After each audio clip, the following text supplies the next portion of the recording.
Good morning, नमस्कार। स्वागत है आपका हमारे चैनल जीएस स्टडी 94 में और दोस्तों में यश। तो दोस्तों, जैसा कि आपको पता है, दैनिक जागरण और जनसत्ता का जो राष्ट्रीय संस्करण का जो मुख्य भाग होता है, जिसे आप संपादकीय के नाम से जानते हैं, उसके बारे में यहाँ पर विचार विमर्श करते हैं, चीज़ों को बताते हैं।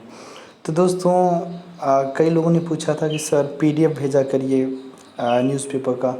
तो सर मैं आपको बता दूँ, इस समय पीडीएफ भेजना जो है कि कॉपीराइट का मामला आ जा रहा है और तमाम तरह के कानून पे चीज़ें जो है कि लग सकते हैं हमारे ऊपर। ठीक है, या तो फिर मैं एक रजिस्ट्रेशन करूं, उनको पे करूं जो न्यूज़पेपर वाले हैं, फिर मैं आपको भेजूं, तभी कुछ हो पाएगा। और क्लेम कर दिया जा रहा है ना, तो मैं कितने कितने न्यूज़पेपर पे जो है कि पे करूं। आप लोग समझा करिए, आप लोग चीज़ों को थोड़ा सा गहराई से समझिए, क्योंकि कोरोना की वजह से चीज़ें थोड़ी बदल गई हैं, चीज़ों में बदलाव आ गया है। जो लोग पीडीएफ के माध्यम से भेज रहे हैं, वो एक बड़ी राशि जो है सामने वाले न्यूज़पेपर को देते हैं, तब जाकर होता है। ठीक है, तो चलते हैं आगे। यहाँ पे लिखा है, सुधार की शुरुआत स्वयं से करनी चाहिए। जी हाँ दोस्तों, यदि आप बार बार, मान लीजिए कोई एक व्यक्ति है, दो व्यक्ति है, उसमें आप गलतियाँ देख रहे हैं, आपको बुरा लग रहा है, पर धीरे धीरे यदि ये जो प्रवृत्ति है बार बार आपके साथ हो रही है, जो भी दिख रहा है उसमें कोई ना कोई कमियां आप ढूंढ रहे हैं, तो सबसे पहले मैं सलाह दूंगा कि आप खुद को सुधार करिए, खुद के अंदर को सुधार करिए। कुछ लोग ऐसे होते हैं, यदि किसी भी व्यक्ति के द्वारा या किसी भी लोगों के द्वारा अगर वो मतलब धोखा खा जाता है, तो उसके बाद उसे बिलीव नहीं होता किसी के ऊपर।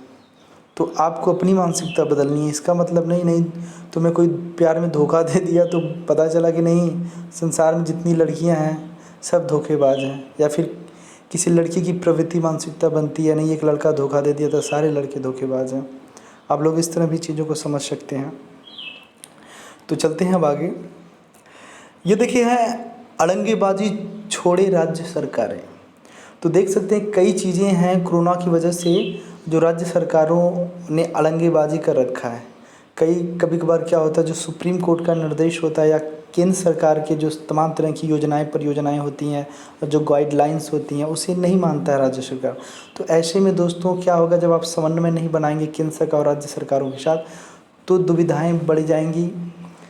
और आपने कई बार देखा होगा कि जब सोनू सूद जैसे, न बहुत बड़ा पॉलिटिशियन है, न बंदा बहुत बड़ा एक्टर है, न बहुत बड़ा बिजनेसमैन है, पर कहा जाता है ना, जिनके अंदर कुछ करने की क्षमता होती है, किसी का हेल्प करने का जो नेचर होता है, वो बिना पद के भी कर सकता है।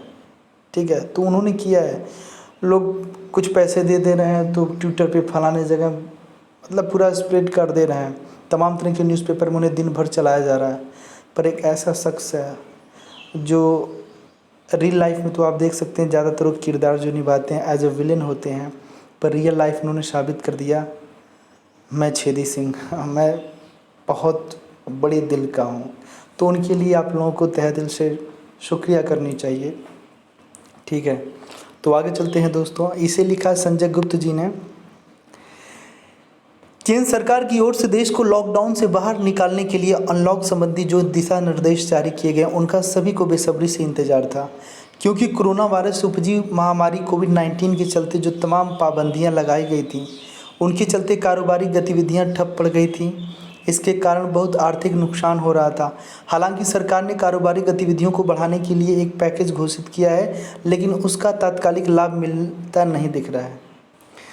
तो ये चीज़ें आप समझ सकते हैं, जो तमाम तरह के पैकेज, जो रिलीफ फंड हैं या फिर तमाम तरह की योजनाएं इम्प्लीमेंट की गई हैं सरकारों के द्वारा, उसका जो है असर अभी बहुत स्लो है। माना जा रहा है कि जब रिटेल कारोबार तेज़ी पकड़ेगा तभी उद्योग व्यापार आगे बढ़ेगा। अभी मांग के अभाव में जो उद्योग चालू भी हुए हैं, वे आधी अधूरी क्षमता से ही कार्य कर रहे हैं। रिटेल की कम मांग का कारण मंदी का माहौल है। लोग बेहद ज़रूरी सामान की ही खरीदारी कर रहे हैं। मकान, नई गाड़ी और अन्य महंगी वस्तुओं की खरीद टाली जा रही है। ऐसे में कहना कठिन है कि यह दौर कितना लंबा चलेगा।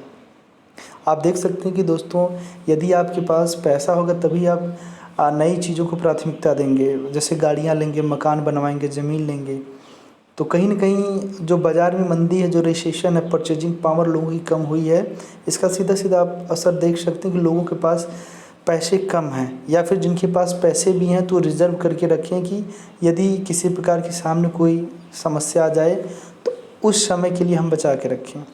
अन्यथा आप देख सकते हैं इतनी नई-नई मॉडल की गाड़ियाँ आ रही हैं, टू व्हीलर आ रहे हैं, फोर व्हीलर्स आ रहे हैं, पर जो परचेजिंग पावर है लोगों की कम हो गई है, क्योंकि रोज़गार संबंधी जो चीज़ें हैं बहुत बड़ा संकट हो गया है। करोड़ों लोगों की जिस तरह से नौकरियां चली गई, दांव पे लग गई हैं कुछ लोगों की, उस वजह से दोस्तों उन लोगों को दिक्कतें आ रही हैं। कोरोना संक्रमित लोगों की संख्या जिस तेज़ी से 1 लाख से 2 लाख पहुंची, उससे चिंता बढ़ी है कि राहत की बात यह है कि संक्रमित लोगों की ठीक होने की दर बढ़ रही है और अब तक 1 लाख से अधिक लोग ठीक भी हो चुके हैं। तो भारत जैसे देश में मैं मानता हूँ कि मेडिकल फैसिलिटीज़, जो इक्विपमेंट है, मेडिसिन है, इन चीज़ों की मतलब कह सकते हैं बहुत ज़्यादा कमी है। पर दोस्तों भारत जैसे देश ने साबित कर दिया, वैश्विक स्तर पर जाकर अपनी बातें वो रख सकता है कि कोरोना के जितने भी संक्रमित व्यक्ति थे लगभग हमने सभी लोगों को ठीक कर दिया। और जिन लोगों की मौत हुई है दोस्तों, वो कहीं न कहीं गंभीर रूप से पहले से ही किसी न किसी बीमारी से पीड़ित थे। तो एक फ़ायदा हमको ये मिलता है, जो हमारे यहाँ का जो मौसम है दोस्तों, गर्म है अन्य देशों की अपेक्षा। ख़ासकर ऐसे देशों की जहाँ पर कोरोना की वजह से भारी तबाही हुई, जैसे अमेरिका है और यूरोप में जितने लगभग देश हैं, वो ज़्यादातर वहाँ पे कह सकते हैं ठंडियाँ ज़्यादा हैं। चाहे इटली ले लीजिए, रूस ले लीजिए, ठीक है। तो बहुत बड़ा एक पॉजिटिव हमारे तरफ से मिला है, जो हमारा नेचर है, जो हमारा इन्वायरमेंट है, उस तरह से भी हमें कुछ ना कुछ फ़ायदा ज़रूर हुआ है। इसके बाद भी शायद अगले 1-1.5 महीने कोरोना संक्रमण में वृद्धि जारी रहे। इसका एक कारण अनलॉक की प्रक्रिया के दौरान आवाजाही का बढ़ना भी है। हालांकि यदि लोग सावधानी बरतें तो संक्रमण के खतरे को कम किया जा सकता है, लेकिन यह देखने में आ रहा है कि शारीरिक दूरी के नियम का पालन करने के साथ साथ मास्क के इस्तेमाल में भी लापरवाही का परिचय दिया जा रहा है। तो आप देख सकते हैं जो प्रिकॉशंस लोगों के अंदर 1 महीना 2 महीने पहले था कोरोना जैसी बीमारी को लेकर, अब वो चीज़ें कहीं न कहीं कम हो रही हैं। अब लोग फिर से आम जनजीवन, गांव में आप देख सकते हैं लोग एक दूसरे से मिल रहे हैं, हाथ मिला रहे हैं, एक जगह बैठ के खेल कूद रहे हैं, ताश खेल रहे हैं। तो इस तरह की गतिविधियां यदि आप संचालित करते हैं और जारी रखते हैं तो हो सकता है यदि गांव में संक्रमण आया तो बहुत ही दयनीय स्थिति होगी। इसीलिए कुछ दिन और, जैसे आपने 3 महीने तक इस चीज़ों को बनाए रखा, मेरा मानना है कुछ दिन और बनाएं। यह परिचय दिल्ली, मुंबई जैसे शहरों में भी दिया जा रहा है, जहां कोरोना मरीज तेज़ी से बढ़ रहे हैं। बड़े शहरों में एक तो आबादी का घनत्व अधिक है और दूसरे काम धंधे के सिलसिले में आवाजाही भी बढ़ रही है। यह एक सच्चाई कि अगर आवाजाही बढ़ेगी तो घनी आबादी वाले इलाकों में संक्रमण का खतरा भी बढ़ेगा। इसकी एक वजह यह भी है कि ऐसे इलाकों में अनियोजित विकास के चलते गंदगी अधिक होती है। विडंबना यह है कि हमारे सारे बड़े शहर घनी आबादी वाले हैं। ऐसे शहरों में संक्रामक बीमारियों के फैलने का खतरा अधिक ही है। देखिए, जहाँ पे डेंसिटी अलग होगी, जहाँ पे बहुत ही सघन आबादी होगी, तो वहाँ पे तो मान के चलिए कि ज़्यादातर लोगों में यदि संक्रमण हुआ तो ज़्यादातर लोग प्रभावित होंगे, मारे जाएंगे। तो आपकी ज़िंदगी अब आपके हाथ में, क्योंकि केंद्र सरकार ने राज्य सरकारों के ऊपर छोड़ रखा है, राज्य सरकार वहाँ के जनप्रतिनिधियों के ऊपर छोड़ रखा है। और जनप्रतिनिधियों ने कहा है भैया यहाँ के जो डीएम साहब है वो देखेंगे, और डीएम साहब ने कह दिया है कि हाँ, जो तमाम तरह के आला अफसर अधिकारी हैं उनके ऊपर, और आला अफसर अधिकारी छोड़ दिए हैं जनता के ऊपर। तो इस चीज़ को आप लोग समझिएगा। यह गनीमत है कि लॉकडाउन के जरिए देश कोरोना संक्रमण के फैलाव को एक बड़ी हद तक रोकने में सफल रहा, लेकिन अब जैसे जैसे जांच बढ़ रही है उसी अनुपात में कोविड-19 के मरीज बढ़ रहे हैं। सरकारी आंकड़ों में से उसे ही कोविड-19 से ग्रस्त बताया जाता है जिसकी जांच हुई हो और जो संक्रमित पाया गया हो। कोरोना के बढ़ते मरीज चिंता का विषय अवश्य है, लेकिन अप्रत्याशित नहीं। अन्य देशों में भी ऐसा ही हुआ है। कोरोना संक्रमण के भय से हाथ पर हाथ रखकर बैठने से काम चलने वाला नहीं है।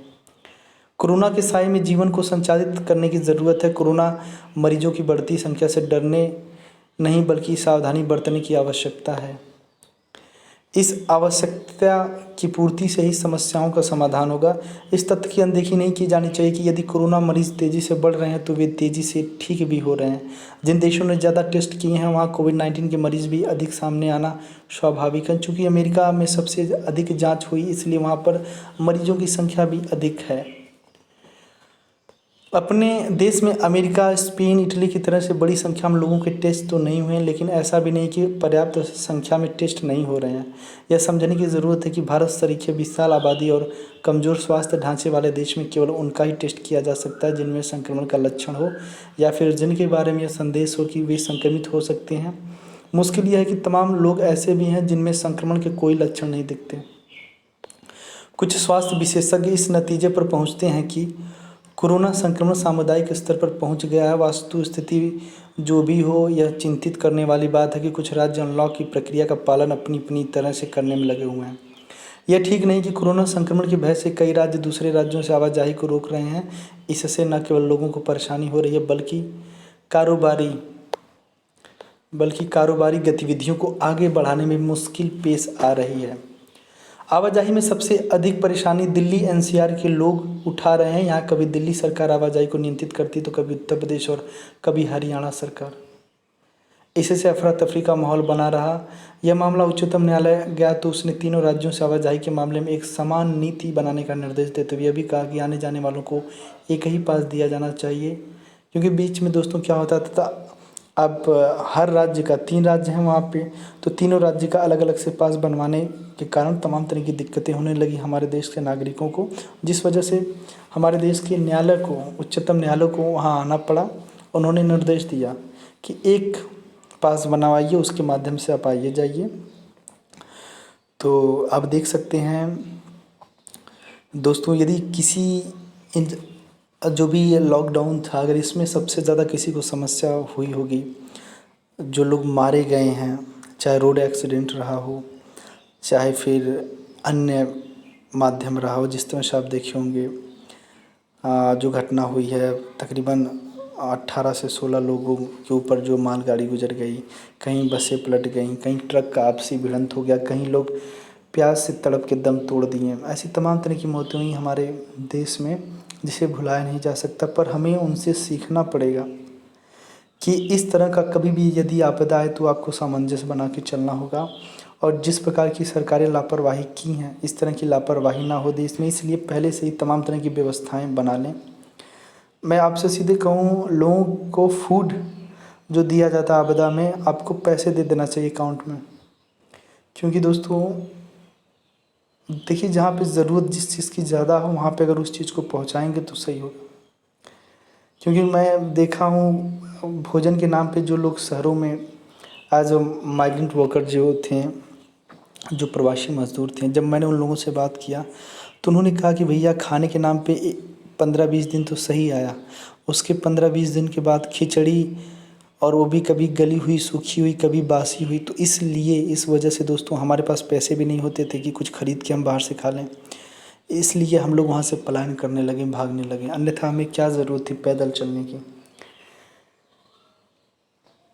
पास की व्यवस्था ठीक नहीं है, ठीक। अब है वास्तव में किसी राज्य को न तो दूसरे राज्य के लोगों के आवागमन पर प्रतिबंध लगाने का अधिकार होना चाहिए और न ही उनके इलाज के सिलसिले में यह छानबीन करने का कि वे कहाँ के निवासी हैं। एक चीज़ मैं नहीं कहना चाहता हूँ, फिर भी आप लोगों के माध्यम से मैं कह रहा हूँ, और आप लोग भी ज़रा अपना ओपिनियन दीजिएगा, राय दीजिएगा। यदि राज्य सरकार अपने ही राज्य के नागरिकों का बहिष्कार करती है, अपने सीमा में नहीं आने देती है, तो क्या ये सही है?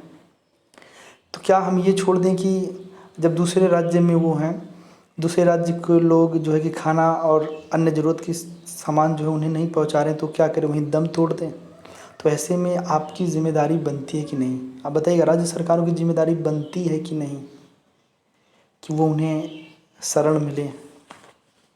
तो इस पर आप थोड़ी सी प्रतिक्रिया दीजिएगा, क्योंकि कई राज्यों ने ऐसा किया, पश्चिम बंगाल ने किया है, बिहार ने किया है, ठीक है। स्वास्थ्य राज्यों का विषय अवश्य है, स्वास्थ्य राज्यों का विषय अवश्य, लेकिन वे अन्य राज्यों के लोगों से भेदभाव नहीं कर सकते। यह समय स्वास्थ्य ढांचे को दुरुस्त करने का, न कि अड़ंगेबाजी अथवा आरोप प्रत्यारोप का। इससे उन नेताओं को भी समझना होगा जो कोई सार्थक सुझाव देने के बजाय सरकारों को कटघरे में खड़े करने में लगे हुए हैं। ऐसा लगता है कि वे केवल चर्चा में बने रहने के लिए अथवा आलोचना के लिए आलोचना का सहारा में लगे हुए हैं। एक हमारे देश का विडंबना है कि जो जनप्रतिनिधि थे, जो एमपी एमएलए थे, तकरीबन कितना होगा, सब मिला के मान के चलिए 4,500 के लगभग होंगे, 4,500 का होंगे,